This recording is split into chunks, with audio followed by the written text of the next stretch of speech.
ஆன்மீக நண்பர்கள் அனைவருக்கும் அன்பு கலந்த வணக்கங்கள்.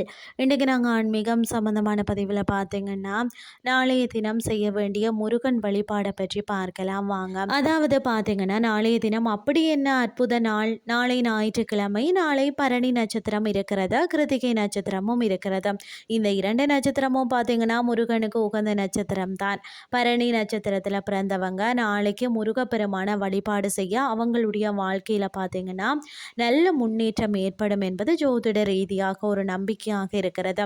கிருத்திகை நட்சத்திரம் முருகனுக்கு உகந்த நட்சத்திரம். இந்த இரண்டு நட்சத்திரங்களும் சேர்ந்து வந்திருக்கக்கூடிய இந்த நாளில் முருகப்பெருமான வழிபாட்டை நாம் தவற விடலாமா?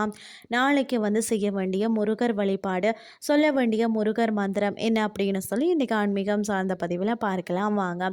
உங்களுடைய வேலை சம்பந்தப்பட்ட விஷயங்கள பிரச்சனை இருக்கிறது, நல்ல வேலை கிடைக்கல, வேலை இருந்தும் வருமானம் இல்லை, தொழிலில் நிறைய பிரச்சனை இருக்கிறது, லாபம் கைக்கு சேரல, எவ்வளவு உழைப்புக்காக முதலீடு போட்டாலும் வியாபாரத்தில் முன்னேற முடியலன்னு சொல்லி நினைக்கிறவங்க எல்லாம் நாளைய தினம் முருகப்பெருமான வழிபாடு செய்யணும். அதாவது தொழிலில் வெற்றி பெறணும், வியாபாரத்தில் முன்னேற்றம் அடையணும், சூரிய பகவானின் அனுக்கிரகம் நமக்கு கிடைக்கணும்னு சொல்லியும் சூரிய பகவானுக்கு உரிய ஞாயிற்றுக்கிழமை அன்று முருகப்பெருமான வழிபாடு செய்யும் போது நிச்சயமாக உங்களுடைய கஷ்டங்கள் தீரும் என்பதுதான் இந்த வழிபாட்டிற்கு பின்னால் இருக்கக்கூடிய ஒரு நம்பிக்கை.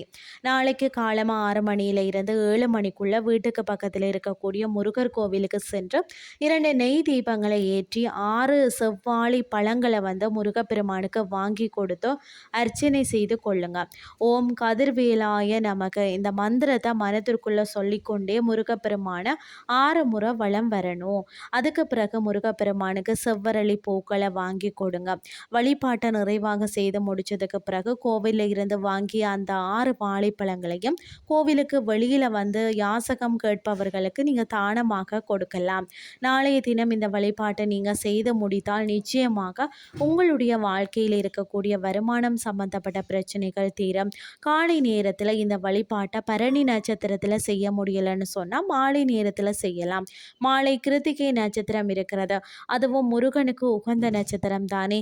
ஆனால் நீங்கள் பரணி நட்சத்திரத்தில் பிறந்தவர்களாக இருந்தீங்கன்னா இந்த வழிபாட்டை நீங்கள் காலை நேரத்தில் செய்யுங்க.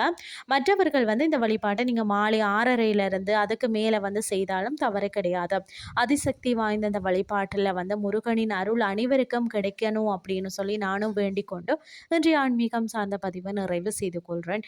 இதே மாதிரி இன்னும் மற்றொரு ஆன்மீகம் சார்ந்த பதிவோடு உங்களை சந்திக்கிறேன். நன்றி.